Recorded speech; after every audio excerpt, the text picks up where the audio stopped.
All wings report in. Austin standing by. Mike, standing by. Austin, standing by. The Rogue 3 podcast is locked on target.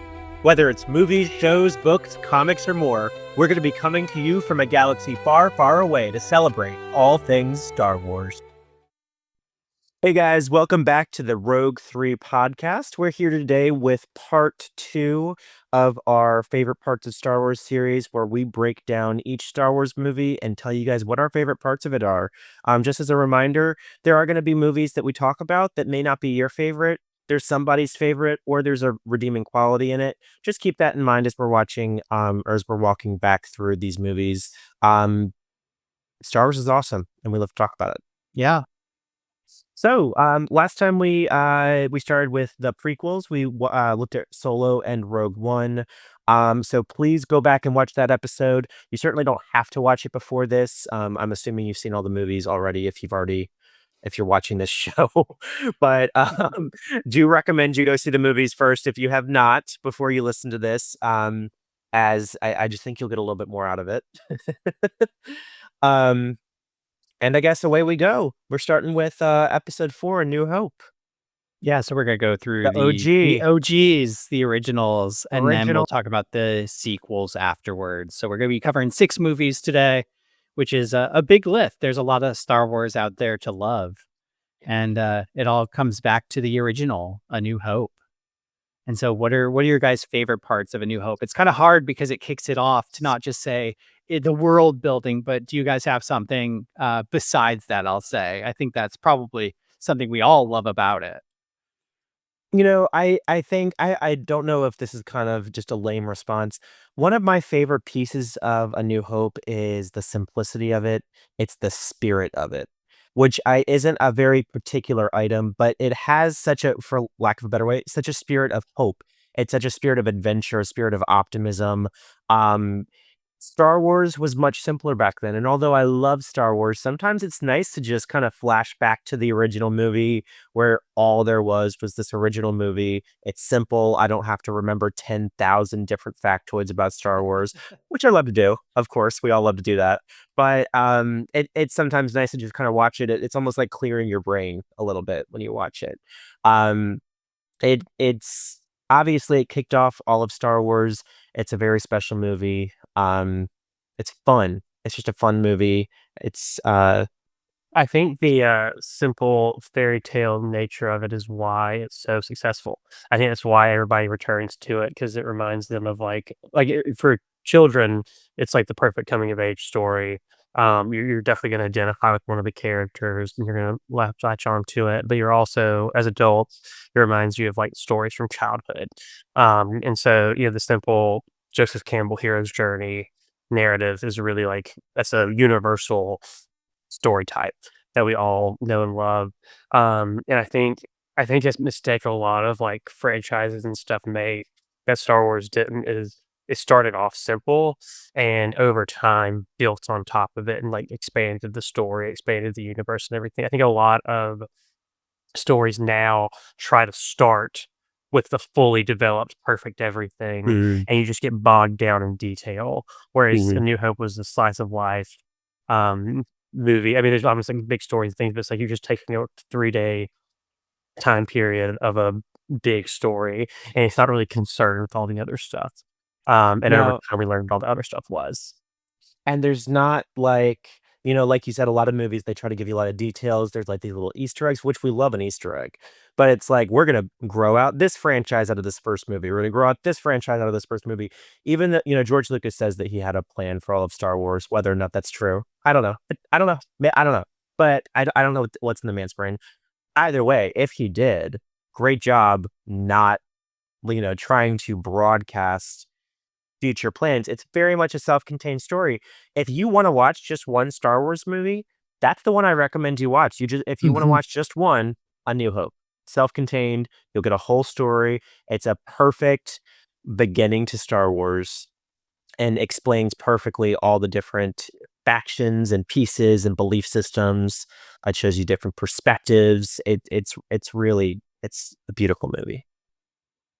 I like, Austin, that you brought up the hero's journey because a lot of people have talked about that, and I think a lot of people, especially you start out with Luke, just someone wanting more from life. Like, who hasn't been in a situation or a scenario where you want something different, and so those characters that start out with their kind of almost simple motivations, straightforward motivations, I guess. There's not this deep complexity to them at that point that you can find something to relate to those characters, to understand where they're coming from, even though you don't know the backstory of this universe and this galaxy at all. It's all brand new, but you can see what they're doing and what they're moving towards pretty immediately.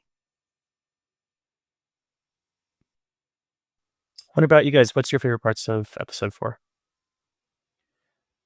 I'm gonna take a more condensed view, I guess, and talk about just one scene, and it's the culmination. It is the trench run. Mm. There's so much with the trench run that works really well. You can kind of get a grasp of what's happening. You see different ships go in, it doesn't work out. You don't know exactly how, Vader is able to do that so well. You don't have a full grasp of the Force yet. But when you have Luke going down, you have Wedge that has to get away, Biggs dies. Like, you're introduced to his best friend, and the best friend dies in that movie. But then you have Han Solo come out of nowhere, and he is kind of this scoundrel. He's very much at that point a character that you don't put your faith into, and then he comes out of nowhere and saves the day. And I would think it's hard to remember. I would think the first time you're watching that, it's a shock that he comes out of nowhere and he saves the day for the trench run. And I think it's just so well done. It's so well edited. I know there's been a lot of talk in Star Wars and Star Wars fandoms about the editing of the trench run and the destruction of the Death Star and stuff over the years of whether Marsha Lucas saved Star Wars. No, they all did. They all had a hand in it. George, Marsha, all of the actors, all of the people involved made it a great film. But that to me is a great climax. I feel like when people say, "Oh, Star Wars was saved in editing," I feel like that's so dismissive of all of the hard work of everyone else on that movie. If you just edited a movie that was a complete piece of crap, you're not gonna save it. So many people with, actors and the special effects especially, that was hard work, and they're also contributors to why it's such a great movie. But I also don't wanna, like, undervalue what Marsha did in the edit too, though. And, I mean, and George would say the same thing, that if without her vision, the movie would not have been what it was. When he was showing those early cuts of the movie before she edited it, it was not getting the responses that the movie we know and love was getting, Mhm. and the way you keep movies going is by keeping the scenes condensed and, cutting out the extraneous, and that's what she excelled at. And the way that the trench run, I think trench run's a perfect example. That could have been a lot more boring if the shots were longer, Mhm. if you didn't have this clear understanding of the layout of where everybody was. All of that comes together in the edit. So I definitely don't wanna, undervalue, uh, Right. what was put together. Yeah, but I think it's for that movie, you're introduced to all this. It's a great Yeah. climax to the story. You see Darth Vader spinning off, and you don't. I mean, I'm sure the first time I watched, I didn't think that much of it. Of like, oh no, the villain's still out there. Like, there's going to be more.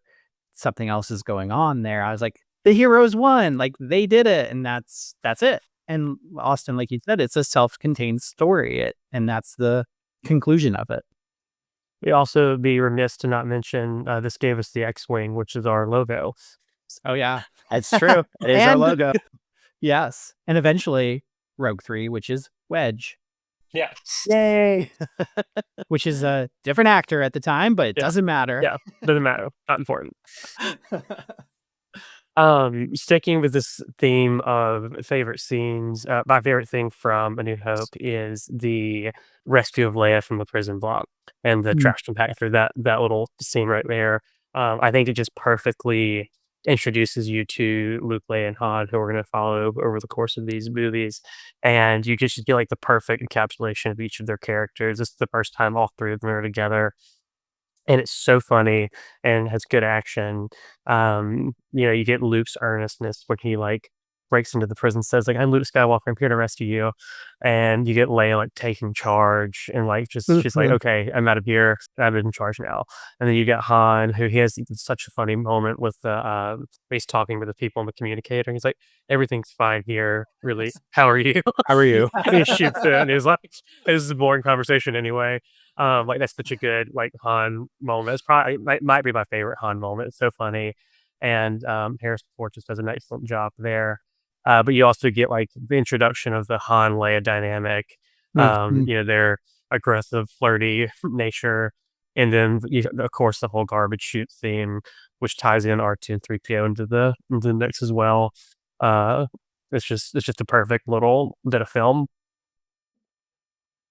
I love the line for Leia that like she says, someone has to save our Let's save skins. our Like she skins. takes charge. Like you see like she gets captured right away. You don't really know much about her at that point, but you're like, oh, she's a boss. Like she is in charge. And It's I like so that for subversive. You think a princess is gonna be like this delicate thing, and she's in charge. She's the one who gets them out off of the Death Star. right.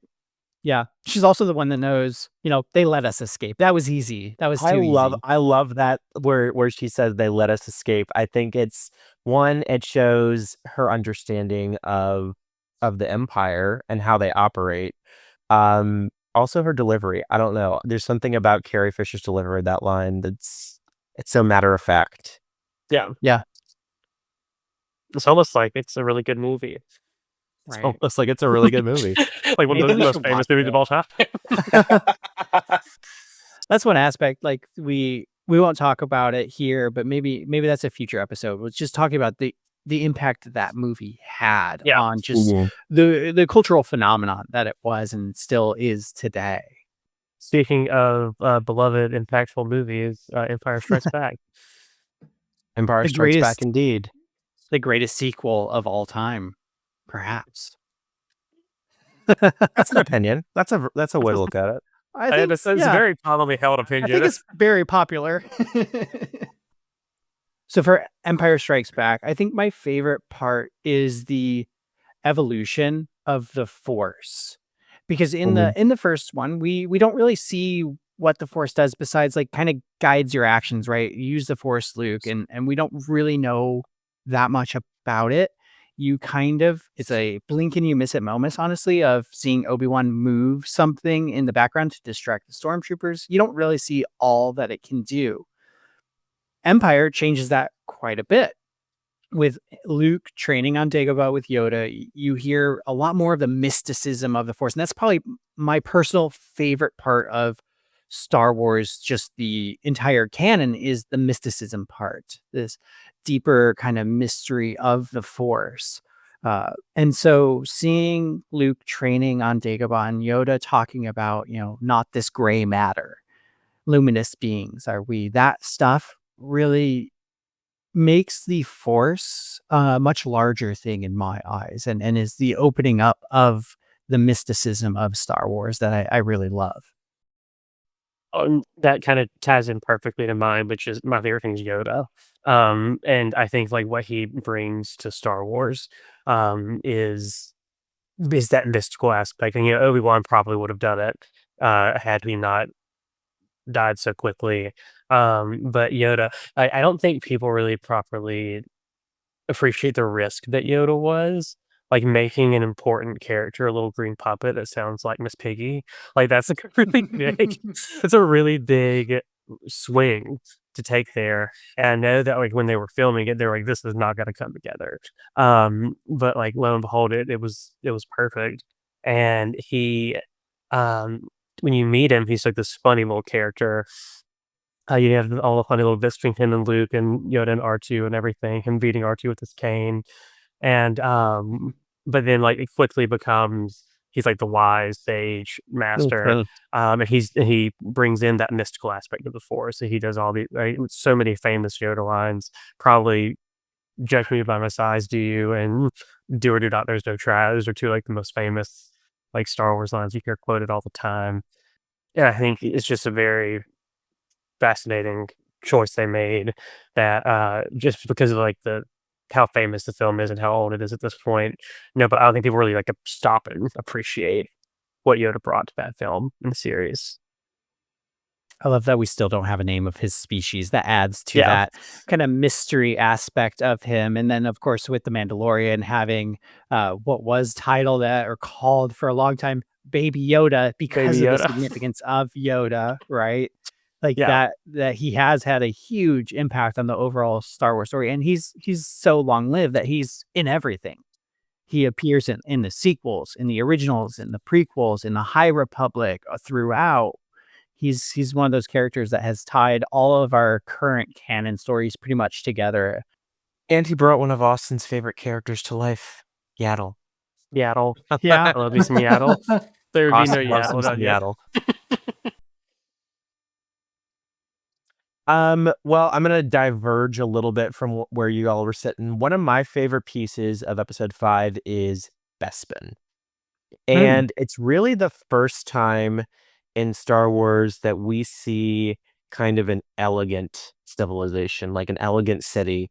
And it's so clean. The Death Star was clean, but it was also a war machine. It's like Um, sterile rather yeah, than it's clean. sterile.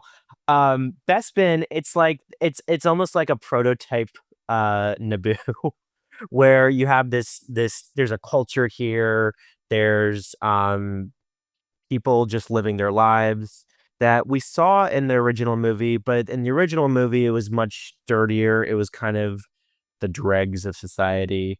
Whereas in this is just average people living their lives on a corporate city, but a city nonetheless that's clean.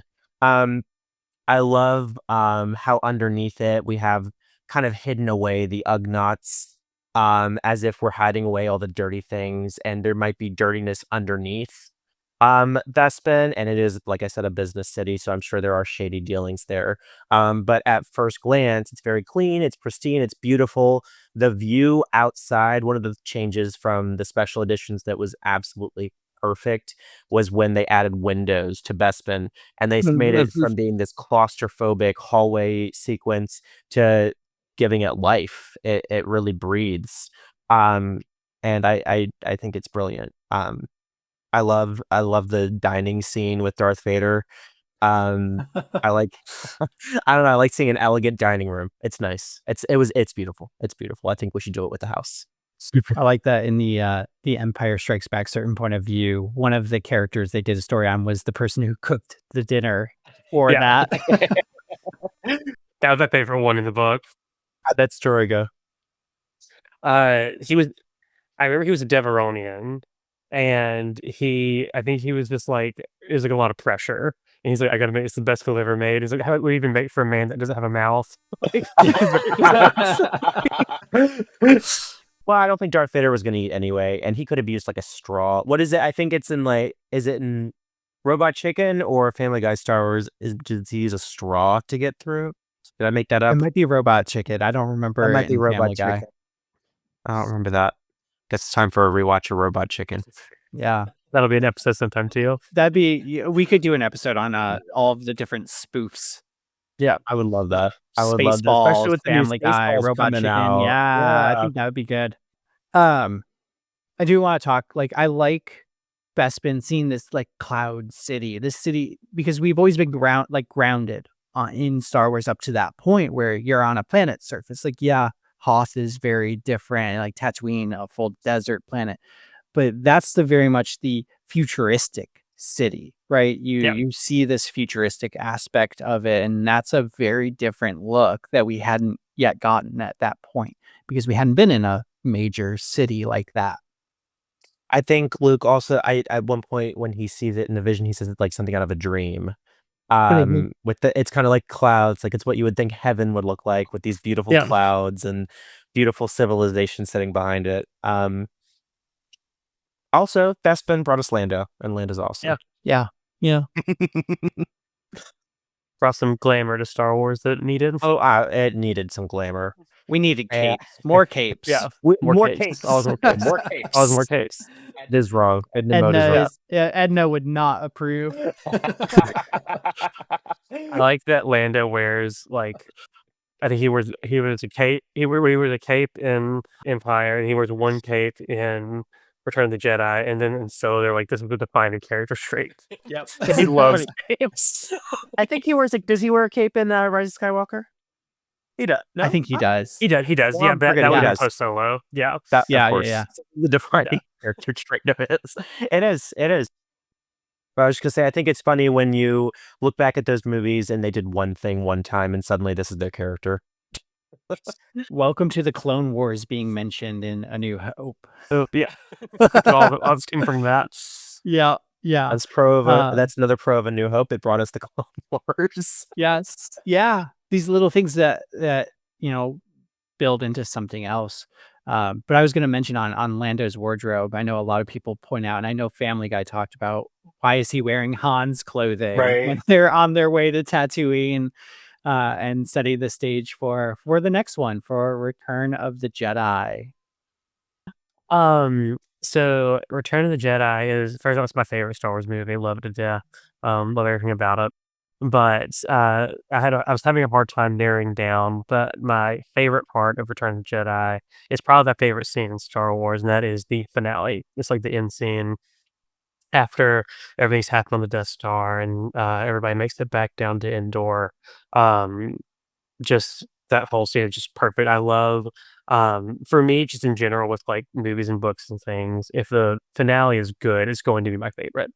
And that's what I've always latched onto with Star Wars, and specifically the special edition finale, because I feel like it really ties the first six movies together. You get the overshot of the planets and getting to see Naboo and Coruscant for the first time in the original trilogy, reminding you that this is all part of the same story. And then, controversially, getting Hayden Christensen's ghost there, I think really ties together that movie to the original three and makes that scene hit a little harder. That you're seeing this character that you grew to love and has tragedy happen and make some bad choices. You're going to see him redeemed at the end. I think is beautiful. And this is the hot take. I don't even know if this is that hot of a take, but I stand firmly on the side of Victory Celebration is better than Mm, Yub Nub, mhm. and I will not be taking Yes. questions.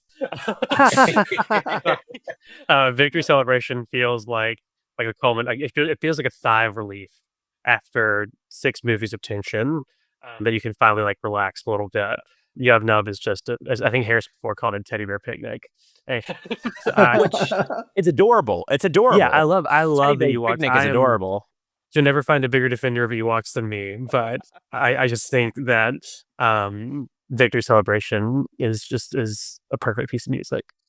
It goes from being a really cute ending to a movie to, like you said, it ties the entire original trilogy or the original saga together, which I think was important from a cinematic perspective. We needed something after the prequels were made that kind of tied everything off and said, this is a set of movies, not just a random string of movies that we just started making. And I think that's what makes Star Wars so much more effective. We talked about cinematic universes earlier. So much more effective is that it it felt so set and it has a neat little bow on it, and we're done. And of course, that didn't end up happening. But at the time, neat little bow, and we're done. Any other thoughts on the victory celebration?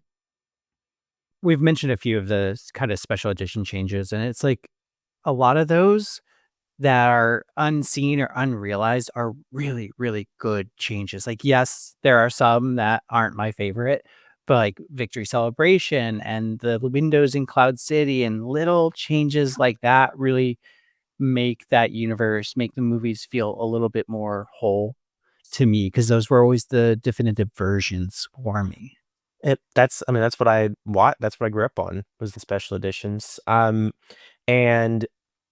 one of the really great changes that I loved was when they in episode 5 they brought Ian McDermott in to redo the Emperor scenes, um, which is my segue into my favorite part of the Return of the Jedi, Mm.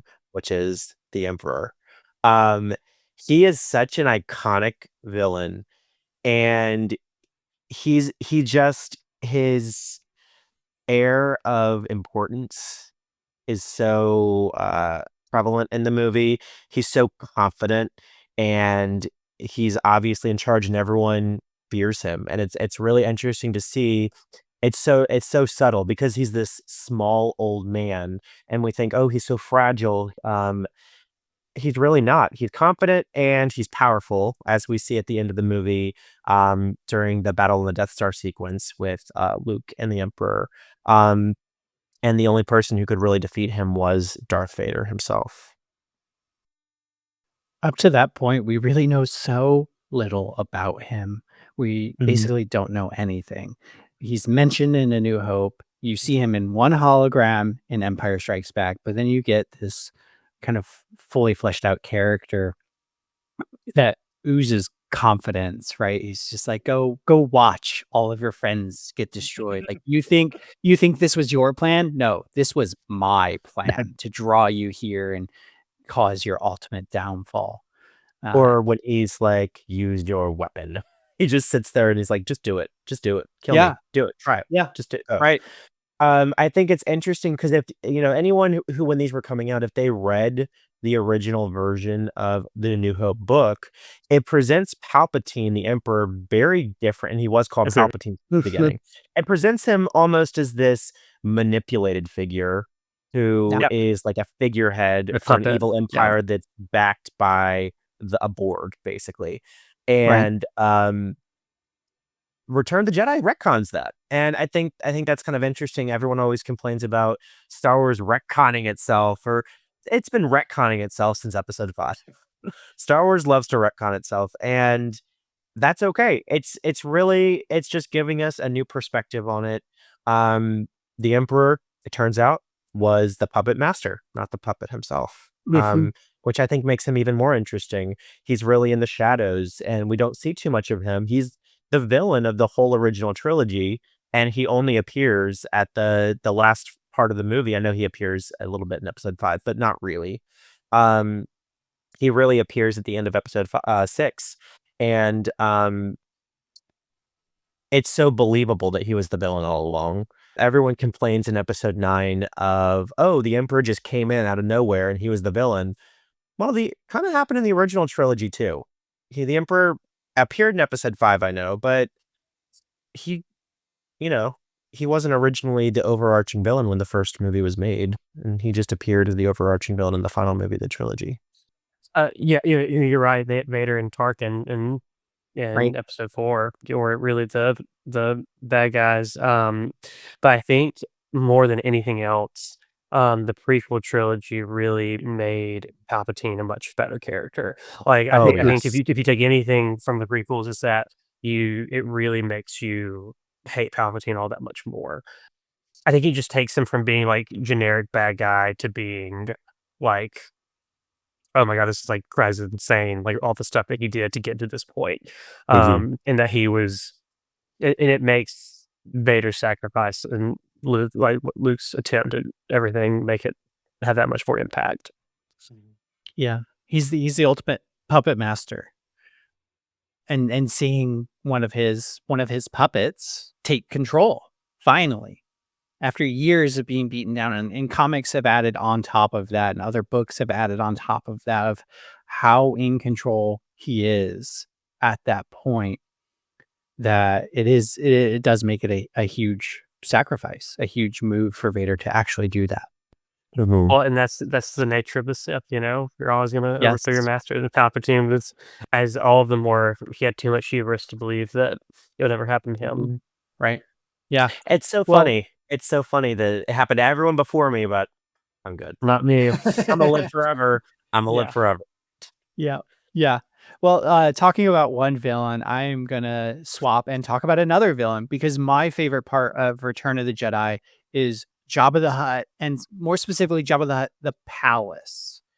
All the characters, all the people that are there, all of the activity that's going on in this gangster's place is such a good opening. It opens so mysteriously. We don't really know much about Jabba the Hutt, especially if you're going back to the original A New Hope. It's just uh, pretty much a deleted scene with a guy.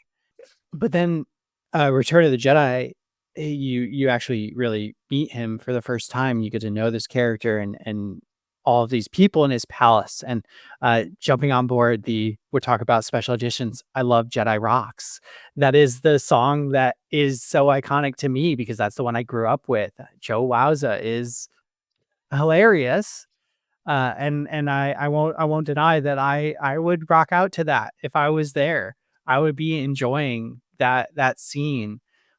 But then also the rancor and how we were talking before we started recording about Ula and how she falls into the pit and how terrifying that is that you don't really see it, No. Mhm. right? You just hear her scream and then this monster sound.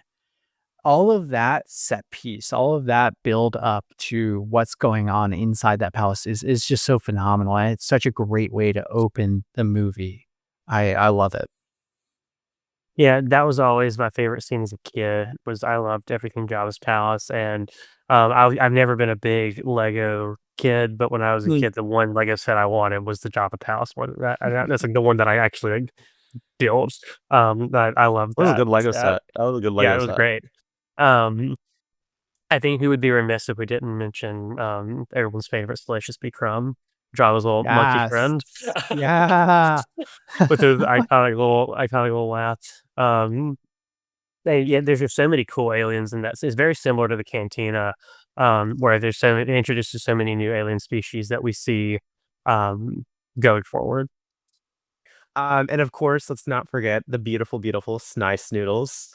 We're still getting Sny content to this day. She's in the Clone Wars. She has a beautiful, if questionable, relationship with Zero the Hutt. Um, and then she kills him, right? She kill him. Yeah. Yep. Yeah. Yeah. So Yeah. she is badass. She is Even yeah. badass. Even like these people in Return of the Jedi that are just kind of there, like what's the backstory of Max Rebo? Like how many people has he killed? Well, I think that's something that's fun. People always make fun of Star Wars with our glup shittos, like what character that's in the behind the scenes do you like so much? It's so fun to be able to like follow a trail of stories for these random characters in the background. You don't have to read them; they're not super important. But if you, for some reason, really like a character, there almost certainly there's one there for every single character Everybody, yeah. for you to read Yeah. about, and that's cool. Like that's fun. Well, with that, do we have any other thoughts on the original trilogy? I just love that It's it kicked it great. all off for us. Yeah. It kicked us all off. Religion trilogy is great. I don't think anyone really questions that. Well, we are going to continue on our journey. We are halfway through our episode here. We're going to move on to The Force Awakens, to the beginning of the sequel trilogy. Um, I love The Force Awakens. I think it was a brilliant movie. It really rekindled my love for Star Wars. I've never stopped loving Star Wars, but getting to sit in the theaters for the first time in 10 years, the last time I saw a Star Wars movie in theaters at that point when I was a child, and as soon as the opening crawl came on the screen, just chills, chills. It was so special, and it was so fun to get to come back to Star Wars again. Um, when they rebranded, some of the old Star Wars as Legends and kinda reset the canon a little bit, I was thrilled because it meant that I could finally catch up on Star Wars. Having this new set of stories, happening after the original trilogy was so cool, and it introduced one of my favorite pieces of current Star Wars, which is Rey. I love Rey so much.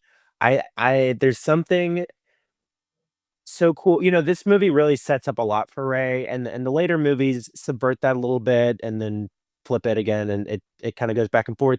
But the mystery of who is Ray is so interesting, and it really drives who is Ray drives the sequel trilogy. And that's one of the most important questions that is answered throughout the trilogy. Um, One of my absolute favorite sequences is when she's in Maz's, castle on Mm. Takodana, and she goes downstairs and hears the calls, of the lightsaber to her, and she picks up the lightsaber.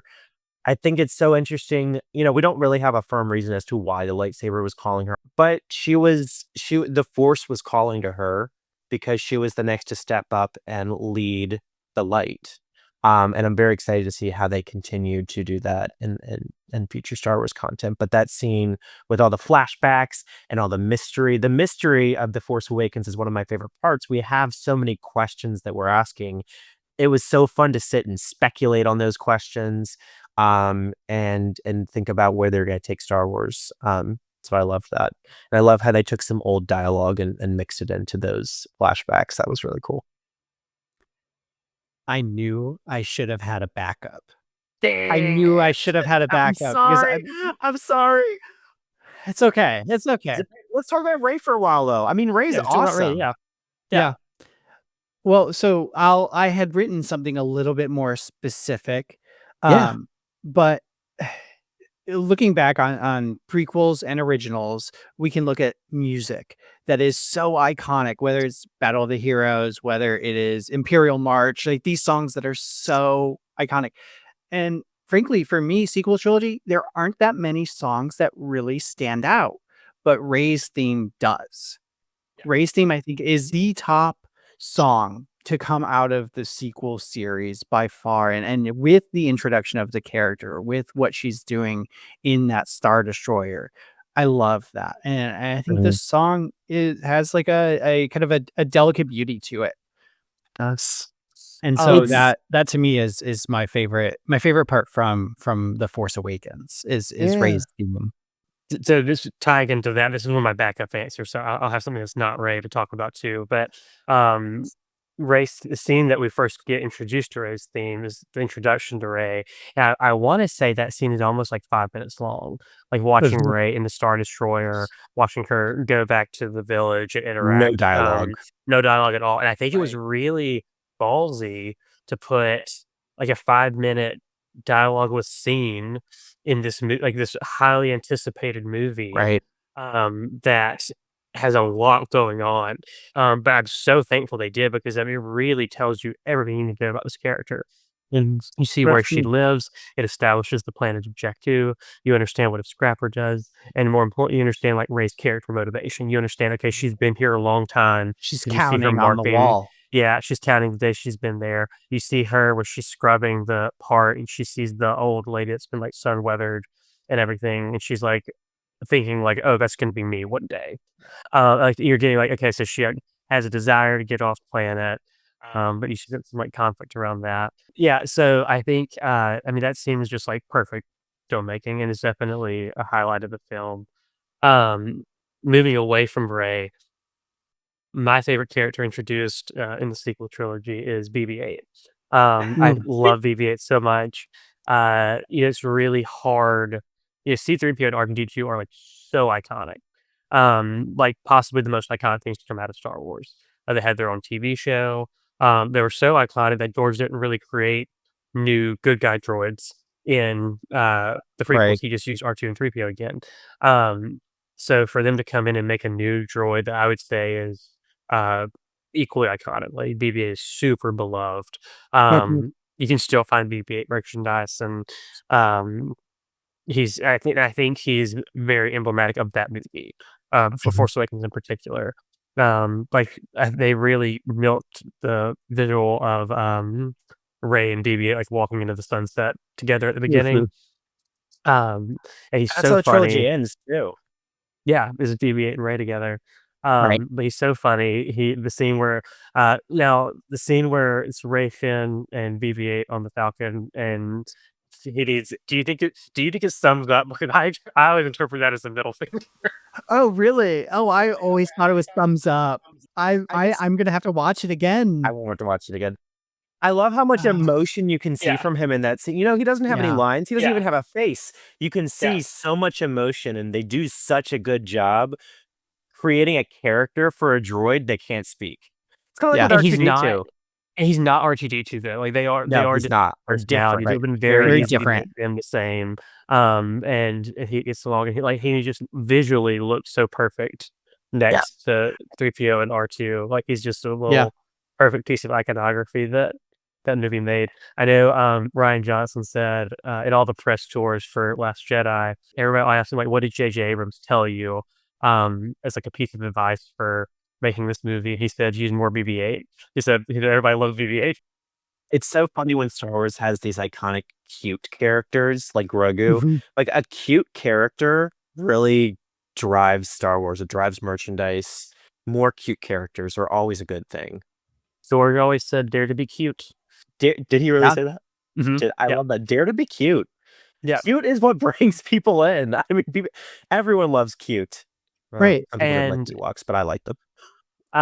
speaking of cute, um, I'm gonna go ahead and say my favorite thing about, Last Jedi because it's a perfect transition, which is the Sure. porgs. I Yeah. love the porgs. I think if anything, if there's a good, like, a positive legacy to come out of Last Jedi, it's like you can still find porg merchandise and stuff. I love the porgs, and it's funny because they were born out of necessity. They came out of we have all these puffins on Skellig Michael, the island where they filmed Octo, and, we gotta do something about it, so we just CGI'd alien faces onto all of them, and they're just so cute, all the little, like, vignettes of them doing little things like Yeah. playing with the lightsaber, or Lightsaber. when Chewie's eating the roast pork and he Roast looks at him and then and the eyes, the it's so eyes. funny. Oh, man. Yeah, like, Last Jedi is a pretty serious movie, Mhm. and they add a lot of levity to it, but never, like, in an inappropriate way, like, I never felt like Mhm. it was, like, a thing that, like, cut tension in a way that Right. was unnecessary, but it was just always, like, a funny little moment to boost the scene. I I like love it. the That's great. porgs. I thought about talking as we were talking about is like, should I change mine to the porgs? But I decided not to. But I did a few years ago. I made a jack o' lantern that was a porg I jack o' love lantern, that. and that was a lot of fun. I think Did we Austin, do you that were there. together? We were We together did, for yeah, that. yeah, we were, yeah, yeah, yeah, yeah. I'll share that. I'll share that on our Instagram because that was a lot of fun Yeah, to that was make great. a porg jack o' lantern, and it's like the perfect creature for it. Yeah. I always wanted a Porg Lego set. They released one and Oh, I never got it, and I regret it. I love it. yeah.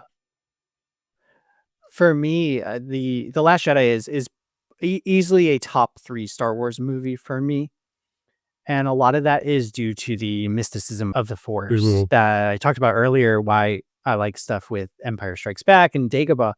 The inclusion of the dyad of the Force between Rey and Kylo Ren is probably my favorite part of it. The seeing them interacting across the universe, across the galaxy, and those kind of moments of these Force visions, and Kylo Ren saying like, "You can't be doing this. The effort alone would kill you." And then that comes back to what Luke does, and kind of the mysticism around that. I played Knights of the Old Republic when it came out when I was really young, and seeing what was a dyad in the Force in that game with, Bastila and then Revan, and then seeing that come back and into canon was a lot of fun to see that and realize what's going on before it's even called that Yeah. later on. I was like, "Oh, I know what's happening here. I can tell what's happening here." It was Right, so right. exciting to watch that. Yes. And so that for me was the absolute highlight of The Last Jedi. I'm so pleased that when J.J. Abrams came back to episode 9, he continued that story. Yes. I think that I could have seen them just kind of brushing it away, and it was important to continue that. Right, they could have claimed that it was Snoke doing it, right? Yeah, yeah, But they didn't. Yeah, no. So we have another dyad, and I love it. I would love to yeah. continue to explore what a dyad is, I wanna see through yeah, I Star wanna see Wars. it, for a longer period of time. Yeah. Alright. Um, well, my, favorite piece of The Last Jedi is the planet design. Mm. One of my favorite aesthetic planets in the entirety of Star Wars is Crate. I think it's first of all, it's so interesting. They're clearly going for a Hoth-like look with this planet. You know, with the walkers walking up to the rebel base. They were clearly going for Hoth, but it felt different enough where it was its own type of planet. You know, they could have easily just said, "Let's do another snow planet," but instead they went a little more creative and did a salt planet. And I think it's so cool. One of my favorite pieces is when the ships are driving on up and it digs up Yeah. the salt to show they're right underneath. I went to college with a guy, so this was all filmed in Bolivia. I think it's salt Hmm. flats in Bolivia or something. I went to Hmm. college with a guy who was from Bolivia, and so we got to talk about it for a little while, and apparently it was a big deal for them to be able to see that in the movie. But that was really cool. It was fun to see Katanika.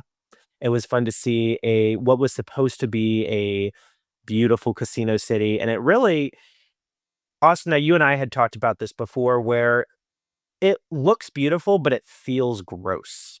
Yeah. And that's specifically done on purpose, the way they designed that with the alien species really don't look beautiful like they would like with Twi'leks or other species. Um, the species look kind of gross because we of course know that on the planet there are evil things happening there with the machines of war basically happening Mhm. with war trade. And I think that that's brilliant. I think it's such an interesting duality on a planet to have a beautiful appearance but a gross feeling, and the way that they captured that is really really cool. It's not easy to make something look beautiful and feel gross. And so that was fun to see. It was really cool to see Luke's Jedi temple on Ossus in the flashbacks. It was fun to see that expanded in The Mandalorian a little bit. That's on Mhm. Ossus, right? That takes us to Ossus. Yeah. Um, so that was really, really awesome as well. And the supremacy, the design of Snoke's throne room. Again, it would have been so easy to make this look exactly like episode six's throne room. And it does it with the red drapery, and the Mhm. way the red drapery just burns away is really, really cool. I think Crate might be one of my favorite planets overall. The design of it, the cinematography that's on the planet is I think episode 8, that's where it really shines as well as the cinematography, the look. And I think it's one of my favorite. And I'm glad it's come into comics and a couple other places as well, a couple other stories. And then the crystal critters there Ah, Voltices. I love the Millennium Falcon flying through the, like, the red crystal through the underneath. canyon. Yeah. Yeah, was it Ryan Johnson said he designed that specifically to feel like Star Tours, which is the The world's ride awesome. at, Oh, Disney World, and so you know, and it does. I remember watching it and thinking, "This feels like Star Tours," and yeah. it was later added to that ride, so that was fun, but we've mentioned it, but the red and Snoke's throne room and the red on Mhm, Crate and everything is just like they really lean into that for the mhm. marketing, Mhm. and, Yeah. like, the aesthetic of the Last Jedi marketing is one of my favorites. It's, like, all the white and red. I remember they did, like, the white and red character posters and everything, which is so cool. Yes. The sound, just to backtrack to the Volpices real quick, the sound design of the crystals moving Crystals with on the their yeah. foxes Yeah. is so, it just, I love it. It's for me one of the top Star Wars sounds, right along with Jango Fett's bombs on Geonosis. Mhm. It just sounds so good. Well, we have one last one We remaining. do. The universally beloved, Rise of Skywalker. No one ever has anything negative to say about this movie. And Okay, I no. am about to praise its ass off. So get ready. We love it. We love it. Um, so for me, Rise of Skywalker, I think the thing that I enjoyed the most about it was the use. It's kind of like a two-part thing, but the use of C-3PO. Mhm. It's Mm. specifically like the humor they brought. The movie is probably the funniest Star Wars movie, and I think it's like genuinely like really funny. And C-3PO is like the driving force of a lot of that humor. Um, he really had a very small part in Last Jedi and Force Mhm. Awakens, and they really brought him forward here. They used him a lot in the marketing too. The line about Mhm. "What are you doing?" 3PO is like taking one last look at my friends, and then Yeah. the big music would swell, and that was always the big thing. And but he was so funny, like the scene where he's talking to the stormtroopers when they're like trying and they're like rescuing Chewie. That scene's so funny, and the scene where he and Poe have a lot of like funny uh interactions and back and forth, like when they're like going through Yep. the sand pit. He's like, "Thank you for checking on me" or whatever. But I love C-3PO. I think he's an underrated part of. I mean, he C-3PO is iconic. But I think a lot of people like, appreciate C-3PO, like what he does for the movies. But I think this movie's of all 9 films, I guess 10 because he was in Rogue One. Of all 10 movies he was in, this is the one that gives him the most credit. I completely agree. I think his performance in episode 9 is the number one performance for C-3PO in all Star Wars movies. I love when Yeah. they hook him up to, the Wayfinder. I think it's the Wayfinder, right? Yeah, the Yeah. Wayfinder, and, Yeah. his eyes glow red, and he starts speaking the Sith language. It's so cool. I also like when he wakes up and Babu Frick is there. He's like, "This is Babu My Frick, my oldest only my I think friend." he says my oldest friend. My My oldest oldest oldest friend. friend. My oldest friend. It's like 10 seconds of friendship right there, and he loves him. Like, that's what we should all be able to do is, like, Exactly. you meet someone and you're just instant friends. That's great. I think the 3 of us kinda like to be like that. It's nice. So, Yeah. I'm gonna say 2 things. One, I want to speak to the planet design again, but I wanna mention 2 specifically. One, the aesthetic design of the Cinta Glacier colony at the beginning, um, is what with Bulio, is really, really cool looking. It's so clean, and the way cinematically it took every when I watch it, it always takes me a second to kinda orient myself to what's happening within the colony. You can't really tell which way is up and which way is down. But also the culture design on Pisana. It would have been easy to make Mm. Pisana just another Tatooine, and it's a desert planet, but it's very much not Tatooine. You have these beautiful creatures here, or this beautiful species here, who are just celebrating, and it's so fun, just like at the end of Episode 6, to see celebration in Star Wars. A lot of Star Wars is so war torn, and we see these people who are suffering from war.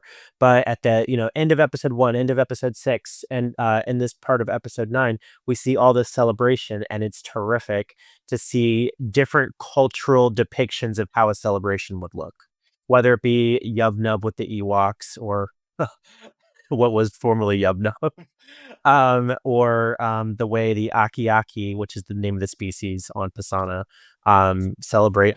And then that kind of leads into creature design. I think episode 9, one of my complaints with the first 2 sequel movies is I don't think that the species design is as iconic as it was in the original trilogy or the prequel trilogy. I think episode 9 turns that around quite a bit, especially with the Anzellans. Babu Frick species is so cute.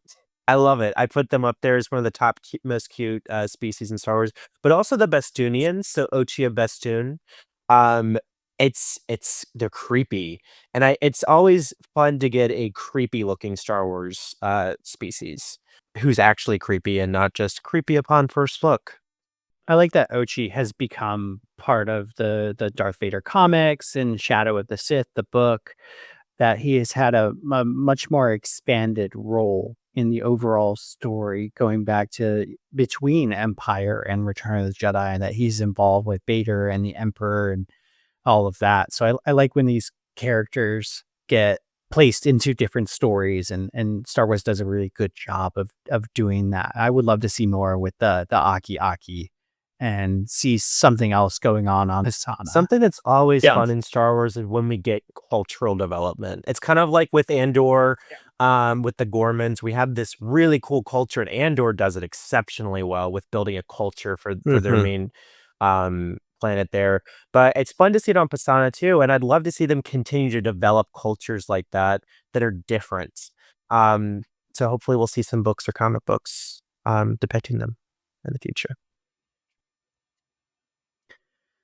Yeah, so for Rise of Skywalker for me, I'm gonna pull it back again to some of the Force mysticism, Ooh. and I'll also close us out because I'm going towards the end of the movie. When Rey hears all of the voices of the past Jedi, and hearing so many that I wouldn't have expected, I'd be like, oh yeah, Obi-Wan, Luke, Yoda, sure. But you hear Ahsoka, you hear Ayla Secura, you hear so many different ones that I wouldn't have expected, and it brings forward the idea that Yoda puts out there in Empire Strikes Back that, luminous beings that we become one with the Force, right? And so even if they aren't Force ghosts, even if they don't have this manifestation, they're still a part of the Force. And so all of the past Jedi are now a part of the Force, and they can be felt and heard, and empower people in the future. And I really, really like that inclusion of the Force voices, but other characters, not just the ones that we know are going to be present, but these other characters that we have grown up with, we've known, we identify. You might have to look up what that voice was because you can't quite remember because you don't really hear Ayla Secura ever talk anywhere else. But but she's there, and I love that. I love that that inclusion happened right at the end of the movie, and you hear, Palpatine says, "I am all the Sith," but you don't hear any Yeah. of that. You don't Yeah. hear them. He's claiming that, but you hear it with the Jedi. You know that they're there and a part of this. And so I really like that as the kind of part of the overall conclusion to those 9 movies, Mhm. that culmination of that whole story, the Skywalker saga. Um, Well, it's probably the moment of the sequel trilogy that most like unapologetically embraced the mhm, prequels. mhm. Like, Yes. Force Awakens very much Distance itself. like it just did not Opposite want to touch direction. anything. Yeah. Yeah. Did not want to touch anything to do with the prequels. And Last Jedi, you got the Darth Sidious Yeah, yeah. mention. So that was a big step. I remember that was I was like so excited. we were looking for crumbs, and that that was one of them. But this definitely like kind of like full throated like embraced it. And I Mhm. liked that. Just the battle between Rey and Palpatine in general is really, really cool, and the way he realizes they're a dyad in the Force, and he just starts absorbing their Mhm. Force energy. Um, it's fun to see Ben Solo actually be Ben Solo for a little Yeah. bit. I love to see Force healing in Star Wars. There's always like the game mechanic. What is Force heal? You Force heal someone, but it's cool to actually see it in a movie happening. How can the Force heal people? I love I that love that. they I I love think they we're gonna say teased the it same thing. like a week earlier in Yes. Mandalorian. They had Yeah. Grogu heal. I think that was fun. The Sith cultists are really cool with the chanting. Yeah. Yeah. Exegol itself is a really, really All of cool planet, Exegol in and the same entire with movie is the. great. Yeah. Oh, the beginning. That it's come into more prominence with the comics, the Vader comics, that he goes to Exegol and goes with Ochi of Bestoon, and they kind of learn what's going on. That's another moment where we talked about earlier, where Vader sees like, oh, Palpatine is way, way stronger than me. Like he's way, way further in this than I could even imagine. So I can't push against him at all. One of my favorite Yeah. pieces at the beginning there, I feel like I don't hear a lot of people talk about it, but I love it. I feel like it's really significant is when Palpatine says, "I have been every voice you have ever heard Mm. inside your head." I think that's wild. It shows us that Kylo had absolutely been manipulated, and Right. it brings Palpatine retroactively into the other movies in a way that was necessary, to justify him being a villain here. It's interesting to see him as the manipulator all along. He created Snoke, and he was the one who allowed Snoke to manipulate Kylo in terms of the dark side, all for this end game here. And I think that was really important. And I think the line delivery is terrific. Ian McDermott, as always, anytime he's on screen, is a shining star. And the way, what is it again that George Lucas says? Faster, more intense. Actually more Faster, more intense. intense. Yeah. Everything Ian does, it's bigger, bigger. And his performances are always terrific. I am always smiling when he's on screen.